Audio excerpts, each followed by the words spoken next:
It's termite season. Hi, it's me. And bugs fear the blue trucks from Essential Pest Control. Go blue at Essential Pest Control. We'll eliminate those bugs, bees, and termites. And stop paying too much to that national provider. Buy local for great service and affordable rates. Call Essential Pest Control because termites fear the blue. Run for your life. Call for the blue trucks from Essential Pest Control. 886-3029. That's 886-3029. Or check online at essentialpest.com.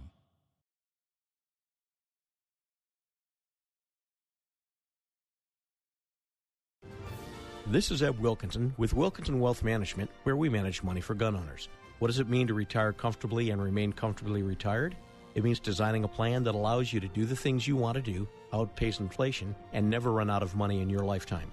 If you want to retire comfortably and remain comfortably retired, call me, Eb Wilkinson, at 777-1911. That's 777-1911 or WilkinsonWealthMGMT.com. I'm proud to welcome my good friends at Tucson Iron and Metal Retail to Inside Track as an advertiser. Jamie Kipper and her staff are conservation experts. They sell round and square steel tubing, metal plate and roofing materials, as well as new and used steel, aluminum, and stainless steel to ranchers, artists, interior designers, roofers, as well as you do-it-yourselfers out there. Tucson Iron and Metal Retail is open Monday through Fridays, 8 a.m. to 4:30 p.m., and Saturdays, 8 a.m. to noon. Tucson Iron and Steel Retail, 701 East 36th Street. Call 520-209-1576. That's 520-209-1576. Or go to TucsonIronRetail.com. Come by and be sure to ask for Jamie. Tucson Iron and Steel Retail. This is what conservation and repurposing is all about. Welcome to Inside Track with Bruce Ash and Eb Wilkinson on the Live the Dream Media Network. Hello, everybody, and a very pleasant good morning to you. This is Bruce Ash and Eb Wilkinson. coming to you live from Marana, Arizona for today's action-packed edition of Inside Track. Yep. Hey, thanks for joining us today. We've got another great show for you on Inside Track. Big Wednesday. Joining us today in just a few moments, author Rolando Pujool on his very interesting book, The Great American Retro Road Trip. He'll join us in just a moment, and perhaps we'll find out if any of our local roadside treasures made it into his new book. Perhaps things like Leo's Auto Supply, the axe-wielding giant lumberjack. Yeah. Or if Rolando knows about the T-Rex lurking outside the local Mickey D's on the east side. Or even the boot from the old Tack Room restaurant, which is still there. Yeah, it still is. We enjoy talking about our American culture here on the show. In the second half of the show, we'll catch up on the great, big, aesthetically pleasing bill with retired U.S. Navy Captain Robert Wells, who will give us a high-level briefing on the Defense Appropriations Act of 2026. Thanks for joining us this morning on Live the Dream Media app or watching us on Facebook, YouTube, and many other platforms. Eb and I hope you'll support all of our sponsors who help us pay the man here at Live the Dream Media. Eb's great company, Wilkinson Wealth Management, our friend Eric Rudin at Essential Pest, Jamie Kipper at Tucson Iron and Metal Retail, and my family's three-generation company, Paul Ash Commercial Real Estate. When you call on any of our supporters, please let them know you found out about their business from Eb and Bruce on Inside Track. And Bruce, by the way, Jamie or Eric Rudin's Essential Pest Company told you I had termites in my office building. Zip, now gone. They came out. They were so good. They were so efficient. It was incredible. All those termites are gone, and at a price that even I didn't believe. They do great work, and they're just so professional. To talk with us or our guests, call 520-771-5101 or send a message to us on the live Live the Dream Media Facebook page. Before we get to our special guest this morning, Eb and I want to make special note of a good friend and a great American who passed away in the last few days, Ed Fulner, founder and thoughtful conservative voice of the Heritage Foundation. Hear this from former Vice President Mike Pence. The conservative movement has lost one of its true giants, and I have lost a mentor and cherished friend. Ed Fulner was many things: scholar, strategist, counselor to presidents, but above all, he was a great man. and an American statesman who devoted his life to the defense of nation's first principles. Ed believed that this nation wasn't always exceptional, but good, and that its future would rise or fall on our fidelity to our timeless truths. We can take comfort in knowing that his legacy lives on in the institution he built, the leaders he inspired, and the countless Americans who still believe, as he did, in the enduring promise of freedom and the unfailing providence of Almighty God. God bless Ed Feulner. Ed? We're pleased to welcome our first guest today, Rolando Pujol, author of his newly released book, The Great American Retro Road Trip. Rolando, welcome. Thanks for having me on the show. Hey, tell us a little about yourself. How exactly did you came to develop the Great American Retro Road Trip? Well, it's funny. I like to say that I've been on the Great American Retro Road Trip probably my whole life. This kind of emerged from some of my earliest memories of road trips with my family. We grew up in the New York area, and we'd go down to the Southeast, down to Miami in the summers, and along 95 and various roads along the way. And all those sites that I would see as a kid really made a very, very strong impression on me, and kind of fostered a love for Americana and sort of this style of architecture and the style of marketing, if you will. And as I got older and in my 20s and 30s, I began to take more and more road trips. But it really wasn't until, let's say, the last 10 to 15 years where I began to share photos and stories from my travels on social media, on Instagram and other platforms, that I began to develop an audience and get a real feel for, how many people out there love this stuff as well. That was great to see. And eventually it led to an offer. I get a dream come true. A publisher gives you a call and says, hey, we love what you're doing. Would you be interested in writing a book about roadside Americana? And you don't say no to those things. So wrote the book, and here we are talking to you today. It's exciting. What is retrology exactly? Good question. So it's kind of a term that I made up, if you will. It's a neologism, if you will. I'm an inventor too. There you go. Another title to my. So basically, it's like ologist, an expert in something, but I'm an expert in nostalgia, retro, vintage things. So kind of came up with the term, a kind of a cute way to describe it. And what this basically means is as you travel, whether it be on a trip or whether in your day-to-day adventures in town or wherever you live, it's looking at things around you and trying to see what remnants there are from the past, whether it be some very, very obvious thing like, one of those big fiberglass giant statues that you just referred to earlier, or whether it's just a little subtle thing on the side of a building or on a sidewalk that gives you a hint, that gives you a taste of something that, that is long gone, but that is still worth remembering.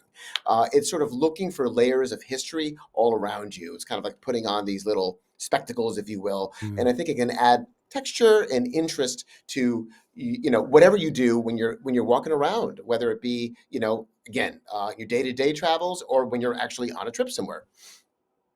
Give me an example of something on the side of a building that you were referencing. Oh, geez. I mean, it could be, oftentimes it's something as simple as a ghost sign, right? Where you'll see sometimes ghost signs for, old chewing tobacco, or really, really early Coca-Cola signs from the turn of the 20th century. And from time to time, these things emerge. They've been hiding for years. A building gets demolished, and suddenly there's this beautiful mural that's right there. And people will say, well, we can't get rid of this now. So they'll restore it. They'll take care of it. So it's finding those little things. And it can even be something as small as, you're walking around and you see an old manhole cover, and it's an old Bell system manhole cover from the 1950s or 60s. And most people today, under the age of 40, 50 even, what's the Bell system? Well, there's a story there. I'm happy to explain to you what Ma Bell is, because without all that heritage and without all that technology and research that Ma Bell did, we wouldn't be where we are today. So what is Americana? To me, roadside Americana in this context are Usually, they're either large statues or structures that are designed to reflect the business that is. That whatever the business is selling or whatever the business stands for, that's done in a way that's sort of outrageous, exciting, really kind of like in your face, thrilling. There's something. There's a sort of enthusiasm and gusto to it that I feel is like distinctly American. I mean, you don't really see these kinds of attractions in other countries. You do it here and there, of course, but there's something about the way that we in America promote our businesses, we promote our attractions. That's, I think, very, very unique and special. When I think of roadside Americana, one of the best examples, and I'm trying to give people something relatable, if you've ever seen the movie National Lampoon's Vacation, right, from 1983 with Chevy Chase, and that opening segment where they're showing all the old postcards from spots around the country, like Paul Bunyan and his Ox Babe and the Big Fish Supper Club, both of which are in the book.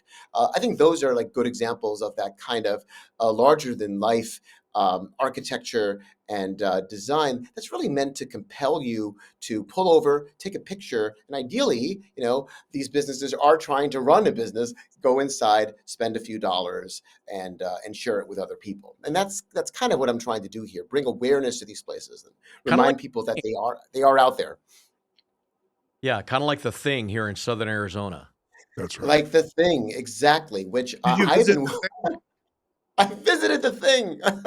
No. I did a thing and I visited The Thing. And even before I got there, I pulled over a couple of times and was tried to be careful and snapped a couple of the billboards, because you have to sort of get the billboards on the way to The Thing, because that's what builds the interest in The Thing. And then I went and checked it out. And it's interesting what they've done with it. They've restored it, and the structure. They have a new building. Used to be more of these old kind of barns that were kind of somewhat open air, but now they've created a new experience around it with UFOs and dinosaurs, and it's fun. But The Thing, which we won't give away what The Thing is, but we never do. Yes. We never I did not make that mistake in the book. Goodness gracious. I said, you want to find out what The Thing is, you have to go for yourself. Absolutely. Absolutely. Kind of like Mitchell's Corn Palace. Right. Yes. Oh, Mitchell's. That was one place. I first visited that Mitchell's on my first road trip across the country alone as an adult in 1998. And my destination was Mount Rushmore. And so when you're in South Dakota on 90, obviously there's Mitchell. You got to go to Mitchell Corn Palace, which is incredible. One thing that I think people would appreciate about it is that it is this palace whose facade is made in large part of corn kernels, and they're different hued kernels. And every year they create different mosaics on the facade to reflect different themes. The year that I went last year, they actually had a big corn-based mural of Bob Barker, who had lived in South Dakota for many years, and that was kind of a neat thing to see. And then, of course, you can't talk about the Mitchell Corn Palace in South Dakota without going a little farther west and going to Wall Drug. Where the heck is Wall Drug? Well, I've been there. Yeah, I've been there as well. And once again, you get to you go to see Mount Rushmore. You've got to see Crazy Horse if you're going to see Mount Rushmore. Absolutely, the two go hand in hand, and I have seen Crazy Horse and Mount Rushmore. The one thing about Mount Rushmore, it's beautiful and it's very, very interesting. And of course, you always think of like movies like North by Northwest and the scene there, but you don't get anywhere near as close as Cary Grant gets. So No. you see it, and it's sort of this thing off in the distance. You're like, oh, that's it. Oh well, it's nice, but And if you're going to do But that that whole part of the country drive is great. around the backside and see the backside of Mount Rushmore as well.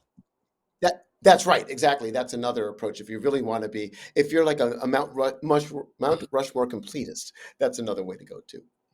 Now, you've traveled a lot for the research for this book. How long did it take you to Oh, put good everything question. together?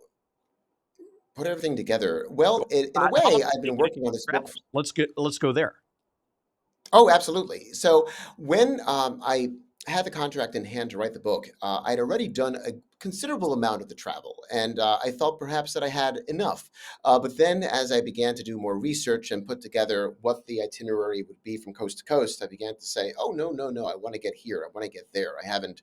I want to see even more." So there was more research and certainly more travel. And I will tell you, I mean, I could show you my credit card statements for the second half of last year. I was doing a lot, I was racking up a lot of points because I wanted to get to as much of the country as I could. And there was a trip, for example, in October where I wanted to go to Dallas to photograph the state fair, which is such a great attraction. And you've got Big Tex right there who talks and welcomes you with a howdy partner, really, but he's only there during the state fair. So I made a point of being there and then spent 10 days traveling through Texas, through the Southwest, up into the mountain states, all the way up to North Dakota, then back down through parts of the Midwest, and then back to Dallas. Did this in about 10 or 11 days.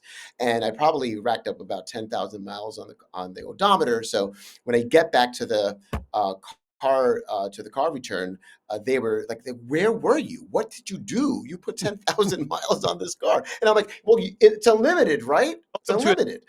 So that. Did you make it to the Cadillac Stonehenge? I did.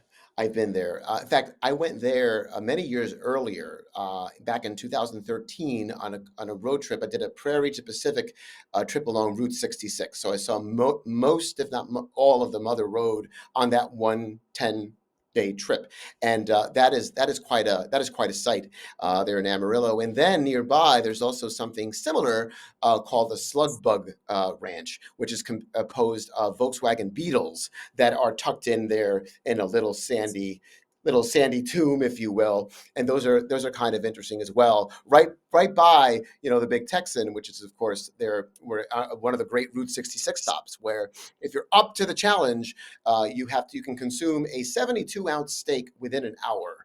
And if you can complete it, you're a hero, and you're in the Hall of Fame there. I did not try that.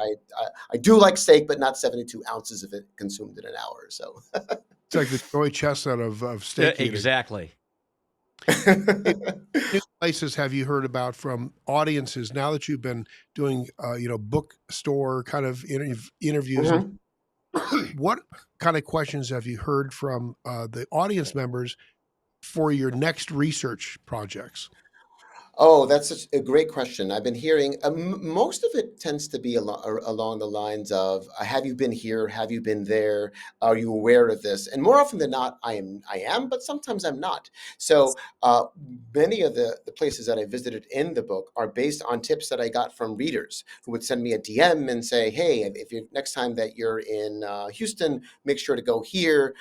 There's a McDonald's that features a Apollo astronaut. You definitely want this in your book." And so I managed to get there. So I've gotten a lot of tips like that. And then invariably, you couldn't get everywhere. You couldn't include everything. And so, some people will be a little disappointed. "Oh, why didn't you visit here? Why didn't you go there?" And my response, of course, and the truthful response is that, God willing, there will be a second and maybe even third edition, and we can see more of the country, because there is just so much to see. And especially in one of my favorite places in the country is your neck of the woods. Where you are out in the Southwest, and Arizona and Tucson and Phoenix, just great country, and so much of this stuff survives and is even being built. New iterations of it continue. The traditions go on. So my friend Christy Simone, who was on the show prior to this one, wanted me to ask you if you'd been to the Tom Mix Memorial plaque where he died in a car crash back in the 20s. On the way down in Phoenix on the old road. No, what's amazing is that I probably drove right past that, and I am aware of this, but no, I did not stop there. That's one that I'm going to have to add to the edition 2. It's famous here, and I understand in Sierra Vista, the Mickey D's there, that was the first drive-through McDonald's. That is just astounding. I've done a lot of business in Sierra Vista. I've seen that Mickey D's about 1,000 times. Never even imagined it was the first drive-through ever. And that was to allow the teenagers to get food without getting out of their cars because they couldn't do it when they were wearing their camis. That's exactly correct. I mean, they couldn't be seen in public. So they were like, here, we have a solution. McDonald's was going to use another restaurant, I believe somewhere in Oklahoma. That was going to be the first one. And that ended up not happening. And then the one down in Sierra Vista became January of 1975, the very first one to cut a hole in a window in a wall and open up a drive-through. And there's a little exhibit in that McDonald's, including an old vintage McDonald's statue. And I remember I was in there that day taking pictures, and an employee of the restaurant came up to me and said, "What are you doing?" Just curious, not to punish me or anything, but rather just curious. And I said, "You realize you work in a very historic McDonald's. You work in a McDonald's. This is the first McDonald's that had a drive-through." And this employee didn't even realize that. And she was like, "You're kidding." I'm like, "Yes, you work in a piece of history here. Like, this is not your typical McDonald's." So, how different is retro America in big cities versus small towns?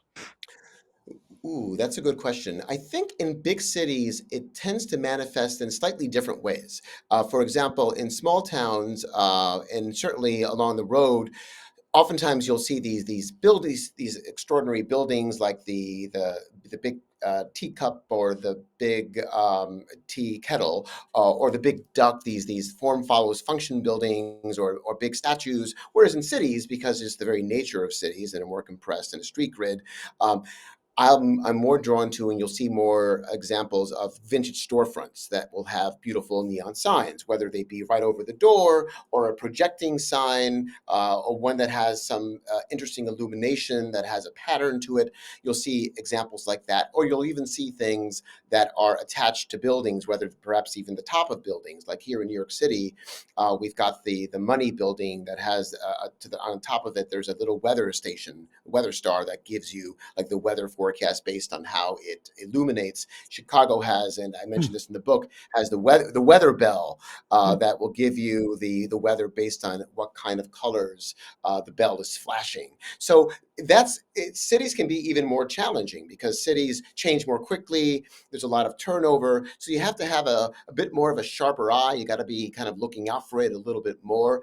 But if you really focus on it, you can find great stuff in cities. And there are some great cities for this. Tucson is one. I just mentioned the Weather Bell in Chicago. I love exploring Chicago because it's just teeming with this stuff. And Chicagoland as a wide area. There's just so many communities. There's always something new that you're finding. And in New York City, sometimes you have to go inside the building to find the Americana. In Macy's department store, up near the very top, they have the old wooden escalators. Yes. Those are amazing. You get on those things and you can just feel the history, and they're pretty sturdy. I mean, those things are well built. And I tell you, every time I'm in Herald Square and I have a chance to pop in there, I'll do it and seek out the escalators and go for the ride, because I mean, where else can you do this? I mean, that's just a very, very, very special thing. So oftentimes you're right, it's going inside, or sometimes it's the interior that's interesting or that's landmarked. There's a great place in Queens near where I live. It's called Jan's. It's an ice cream parlor that used to be part of a chain. The exterior is not very interesting, but you go inside and they've got a wonderful old soda fountain and luncheonette and Tiffany style lamps and red booths, and you go inside and you're suddenly, it's like 1950 in there. And if you're up to the challenge, you can have something known as the kitchen sink, which is a massive sundae, which I could never complete, or much less probably even 6 people. But if you're ever in Jackson Heights, Queens, stop at Jan's and you'll enjoy it. So that's what's neat about cities. You poke around, you can find these little outposts of Americana and even small town living that you might not expect to find. So, Rolando, we're headed toward a break, and we have to end here in a second. Our oldest son collects old advertising signs, and in his home, he displays these signs as art, just as if it was painting. Now, I know you love. I did a little bit of show prep. I watched you on some other videos you did. I know you love DQ. Okay. Yes. He has a lovely 1940s Dairy Queen sign in his home. Now, do you have a favorite Dairy Queen sign that you've discovered? Oh, goodness gracious. What's your favorite Dairy Queen treat? Oh, okay. So my favorite Dairy Queens for me, the ones from the '60s that have the red barn look. They were called the Country Fresh. You'll see a lot of those around the country, and those had a little kind of weather vane on top that featured a character known as the Little Miss Dairy Queen. And it's a little Dutch girl kind of thing. Those are incredibly rare, but when I spot one of those, I'm always happy to have them. And I have a fairly boring answer to your Dairy Queen question, not a Dilly Bar or Blizzard. I'm just I love a good vanilla shake. Give me a vanilla shake, I'm happy. That's all I need. So just a vanilla shake, a DQ, a couple of pictures, conversation with the folks behind the counter, and I'm a happy guy. Well, we love you, and we love the work that you've done here. Rolando Thank you. Pujol, author of The Great American Retro Road Trip. Thanks for joining us today on Inside Track. We're up against a break. It's been great learning about your retrology passion and your very interesting book, The Great American Retro Road Trip. We're going to hear from our great sponsors here in a second so we can pay the man. We'll be right back for the balance of today's show, talking with retired U.S. Navy Captain Robert Wells about the big, mostly aesthetically pretty bill. No channel flipping. You're watching Inside Track with Evan Bruce. Thanks, Rolando.